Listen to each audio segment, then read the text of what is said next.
Gratitude சீரியஸில் நம்ம பார்க்க போகிறது கிராட்டிடியூட்னா என்ன, அதாவது நன்றி உணர்வுன்னா என்ன, அதை எப்படி எழுதலாம், இந்த ரெண்டு விஷயத்தை தான் இந்த ஃபுல் வீடியோவில் நம்ம கவர் பண்ண போகிறோம். நான் முதல்ல சொன்ன மாதிரி ஈர்ப்பு விதியோட ஒரு துவக்கம் தான் வந்து இந்த நன்றி உணர்வு மிக்க விஷயங்களை பண்ணுறது, மெயினாக எழுதுறது. இப்போது கிராட்டிடியூட்னா என்ன அப்படின்னு கேட்டால், நமக்கு பிடிச்ச, நமக்கு தேவையான, இல்லை நமக்கு ஹெல்ப் பண்ணுற விஷயங்கள் மேலே அதிகப்படியான நன்றி உணர்வோடு இருக்கிறது. நம்ம மேலே ஒருத்தர் பாசம் காட்டுறாங்கன்னா அவங்களுக்கு அந்த நன்றியை திரும்ப காட்டுவோம். நமக்கு ஒருத்தர் ஹெல்ப் பண்ணுறாங்கன்னா திரும்ப அதுக்கு நன்றி சொல்லுவோம். அந்த மாதிரி உயிருள்ள உயிரற்றன்ற எந்த ஒரு வேறுபாடும் இல்லாமல் எல்லா விஷயங்கள் மேலேயும், அதாவது நீங்கள் யூஸ் பண்ணுற பென், பேப்பர், பென்சில்லேருந்து, டேபிள்லேருந்து, சேர், உங்கள் வீடு, உங்களுக்கு கிடைக்கிற உணவு, உங்களுடைய பேரண்ட்ஸ், இல்லை உங்களோட ரிலேஷன்ஷிப்ஸ், ஃப்ரெண்ட்ஸுன்னு சொல்லிட்டு உங்களுக்கு இருக்கிற எல்லா விஷயங்கள் மேலேயும் நன்றி உணர்வோடு இருக்கிறது தான் வந்து இந்த ஹோல் ப்ராசஸ். இது ஏன் வந்து ஈர்ப்பு விதியோட ஒரு ஆரம்பமாக வச்சுக்கணும் அப்படின்னு கேட்டால், நம்மளோட ரெகுலர் ரொட்டீனில் நிறைய விஷயங்களை வந்து நம்ம மறந்துட்டோம். நமக்கு நல்ல ஹெல்த் இருக்குது, ஆனால் அதை நம்ம அட்ரஸ் பண்ணுறதே இல்லை. எப்போ நம்மளுக்கு உடம்பு சரியில்லையோ அன்றைக்கி தான் வந்து ஹெல்த் மேலே ஒரு அக்கறை வரும். ஸோ நம்ம சாதாரணமாகவே நம்மக்கிட்ட இருக்கிற விஷயங்களை ஒரு ஏளனமாகவோ இல்லை அதுக்கான ஒரு ரெஸ்பெக்டும் நம்ம கொடுக்கறது இல்லைன்னு தான் சொல்லணும். ஸோ அதை நம்ம தொடர்ந்து பண்ணும்போது அது மேலே நீங்கள் அதிகப்படியாக நன்றியும் அதை அக்னாலேஜ் பண்ணும்போது, அதாவது இப்படி ஒரு விஷயம் எனக்கு இருக்குது, ஐம் ஹாப்பி அபவுட் இட்னு சொல்லி அக்னாலேஜ் பண்ணும்போது அதனுடைய தன்மை அதிகமாகுது. சாதாரணமாக ஒரு தன்மை அதிகமாகுது.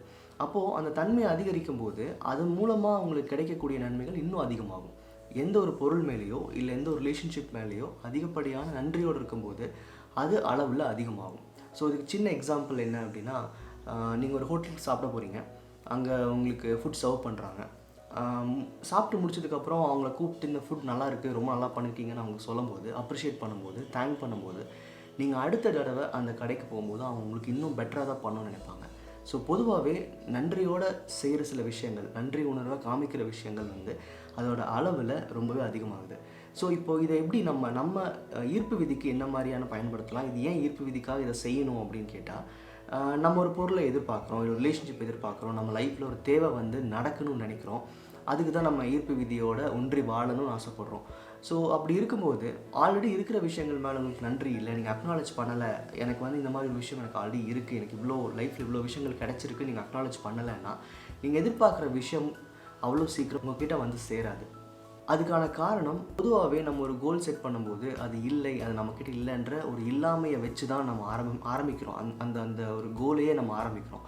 அப்படி இருக்கும்போது நம்ம கான்ஷியஸில் முழுக்க அந்த கோல் பற்றின எண்ணங்களும் அது இல்லைன்ற எண்ணங்களும் தான் அதிகமாக இருக்கும். அப்போது நம்மளை சுற்றி நிறையா விஷயங்கள் இருக்கிறத கவனிக்க மாட்டோம், அந்த கோலை மட்டும் ஃபோக்கஸ் பண்ணுவோம், இல்லாமைன்றது அதிகமாக தெரியும். அப்போ முதல்ல நம்ம லைஃப்பில் நம்ம பேலன்ஸ் ஆக ஆரம்பிக்கணும். நம்ம லைஃப்பில் எல்லாம் இருக்குன்ற அந்த ஒரு பெருமிதம் வரணும், அந்த ஒரு கம்ப்ளீட்னஸ் வரணும். அப்போ தான் ஒரு புது விஷயத்தை ரீச் பண்ணுறது உங்களுக்கு ரொம்பவே ஈஸியாக இருக்கும். ஸோ அதுக்கு ரொம்ப முக்கியமான விஷயம் நன்றி உணர்வை தெரிவிக்கிறது.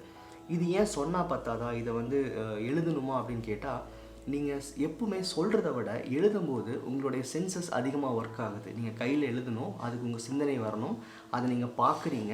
அப்போ உங்களோட ஹையஸ்ட் சென்சஸ், அதாவது நம்பர் ஆஃப் சென்சஸ் அதிகமாக வேலை செய்யுது. இதே நீங்கள் வந்து நன்றி உணர்வு மிக்க விஷயங்களை காலையில் நினச்சிக்கோங்க, இல்லை அதை பற்றி அடிக்கடி சொல்லுங்கன்னு சொன்னால் அது ஒரு ரேண்டம் தாட்டாக தான் இருக்கும். அதனால் எழுதுறது தான் எப்போவுமே பர்ஃபெக்டான விஷயம். அந்த விஷயத்தை நீங்கள் கன்சிஸ்டண்ட்டாக பண்ணும்போது உங்கள் லைஃப்பில் ரெகுலர் டே வந்து சேஞ்ச் ஆகிறது நீங்கள் பார்க்க ஆரம்பிப்பீங்க. இப்போ இதெல்லாம் கேட்டால் கூட உங்களுக்கு என்ன எழுதுறதுன்னு ஒரு டவுட் இருக்கும். ஸோ நன்றி உணர்வுமிக்க விஷயங்கள் என்னெல்லாம் உங்கள் லைஃப்பில் இருக்குதுன்னு தேட ஆரம்பிங்க. தினமும் எனக்கு கிடைச்சிட்ருக்க உணவுக்கு நன்றி, நான் சம்பாதிக்கிற பணத்துக்கு நன்றின்னு சொல்லி நீங்கள் எவ்வளவோ விஷயங்கள் லைஃப்பில் உங்களுக்கு கிடச்சிட்ருக்கும். தினமும் உங்களோட நல்ல ஹெல்த் இருக்குது, உங்களுக்கு நல்ல பார்வை இருக்குது, நல்ல வீடு இருக்குது, உங்களுக்கு நினச்ச நேரத்தில் உணவு கிடைக்குது, உங்களுக்கான ரிலேஷன்ஷிப் இருக்காங்க, உங்களுக்கு ஃப்ரெண்ட்ஸ் இருக்காங்க, உங்களுக்குன்னு ஒரு ஆஃபீஸ் இருக்குது, இல்லை உங்களுக்கு ஒரு பிஸ்னஸ் இருக்குது, எது வேணால் இருக்கலாம். கெட் இன் டு டீட்டெயில் எழுத ஆரம்பிங்க. இப்போ உங்கள் ஹெல்த்தை பற்றி தேங்க் பண்ணுறீங்கன்னா ஹெல்த்துக்காக நன்றின்னு சொல்கிறத விட, எனக்கு நல்லா தெரியுது கண்ணுக்கு நன்றின்றதுலேருந்து உங்களோட ஒவ்வொரு அங்கமும் என்ன மாதிரியான உங்களுக்கு ஹெல்ப் பண்ணுதோ அத்தனை விஷயங்களையும் ஒவ்வொன்றா எழுதி தேங்க் பண்ணலாம். இதுதான் கிராட்டிடியூட் ஸ்டேட்மெண்ட்ஸில் நீங்கள் பண்ண வேண்டியது.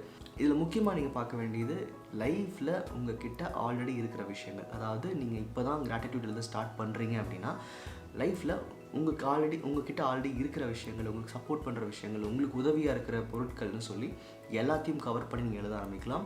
பட் நான் திரும்பவும் சொல்கிறேன், லைஃப்பில் ஆல்ரெடி இருக்கிற விஷயங்களுக்கு மட்டும் முதல்ல தேங்க் பண்ணுங்கள். இஃப் யூஆர் அ பிகினர், நீங்கள் வந்து ஒரு கிராட்டிடியூட்னா இப்போ தான் எழுத ஆரம்பிக்கிறீங்க அப்படின்னா கண்டிப்பாக லைஃப்பில் ஆல்ரெடி இருக்கிற விஷயங்களை மட்டும் தேங்க் பண்ணுங்கள். இன் ஃப்யூச்சர் கொஞ்சம் நீங்கள் மூவ் ஆகும்போது இந்த சீரியஸ்லேயே உங்களுக்கு என்ன லைஃப்பில் கிடைக்கணுமோ, என்ன உங்களுக்கு லைஃப்பில் தேவையோ அதுக்கும் சேர்த்து நன்றி சொல்லலாம். அது இப்போ பண்ணாதீங்க. இப்போதைக்கு லைஃப்பில் ஆல்ரெடி இருக்கிற விஷயங்களை மட்டும் நன்றி சொல்லி எழுதுங்க. இப்போ என்ன எழுதுறதுன்னு நீங்கள் புரிஞ்சிட்டிங்க. அதுக்கான சில எக்ஸாம்பிள்ஸ் நான் வந்து கீழே கமெண்ட்டில் உங்களுக்கு நான் அப்டேட் பண்ணுறேன். உங்களுக்கு தெரிஞ்ச நன்றி உணர்வு மிக்க விஷயங்கள், அதாவது உங்கள் லைஃப்பில் நீங்கள் தேங்க் பண்ணுற விஷயங்களை கீழே கமெண்ட் பண்ணுங்கள். ஸோ தட் மற்றவங்களுக்கும் என்ன மாதிரியான விஷயங்களை தேங்க் பண்ணலான்னு புரிய ஆரம்பிக்கும். தொடர்ந்து அடுத்தடுத்த வீடியோஸில் நிறைய எக்ஸாம்பிள்ஸ், என்னென்ன விஷயங்கள் நீங்கள் சேர்த்து எழுதலாம், என்ன மாதிரி விஷயங்களுக்கு நீங்கள் நன்றி சொல்லலாம், இப்போ லைஃப்பில் ஒரு ப்ராப்ளம் இருக்குன்னா அதுக்கு எப்படி நன்றி சொல்கிறது, அந்த மாதிரியான விஷயங்களை டீட்டெயிலாக எக்ஸ்பிளைன் பண்ணுறேன். அடுத்த வீடியோவில் இது எந்த நேரத்தில் எழுதலாம், என்ன மாதிரி நோட் நீங்கள் யூஸ் பண்ணலாம், எப்படி எழுதுனா உங்களுக்கு வந்து எஃபிஷியண்ட்டாக ஃபோக்கஸ்டாக எழுத முடியுன்ற சில விஷயங்களை இதுக்கு அடுத்து வரப்போகிற வீடியோ நான் உங்களுக்கு எக்ஸ்பிளைன் பண்ணுறேன். ஸோ மறக்காமல் இந்த வெப் சீரிஸ் ஃபாலோ பண்ணுங்கள். எனக்கு தெரிஞ்சு இன்னும் ஒரு 20-30 வீடியோஸ் இந்த கிராட்டிடியூடில் மட்டுமே நம்ம பண்ண வேண்டியது இருக்குது. நான் அவ்வளோ விஷயங்கள் இருக்குது. இதை நீங்கள் மாஸ்டர் பண்ணிட்டீங்க, இதை நீங்கள் வந்து முழுசாக கற்றுக்கிட்டிங்கன்னா ஈர்ப்பு விதி அப்படின்றது வந்து ஒன்றுமே இல்லை, ரொம்ப ரொம்ப சுலபமான விஷயமாயிடும். ஸோ தொடர்ந்து உங்களோட சப்போர்ட்க்கு ரொம்ப ரொம்ப நன்றி. மறக்காமல் சேனலை சப்ஸ்கிரைப் பண்ணிக்கோங்க. இந்த வெப் சீரிஸ் சம்மந்தமாக உங்களுக்கு ஏதாவது டவுட்ஸ் இருக்கா, உங்களுக்கான கொஷின்ஸை, உங்களோட டவுட்ஸை கீழே போஸ்ட் பண்ணுங்கள். அடுத்த வீடியோவில் மீட் பண்ணலாம்.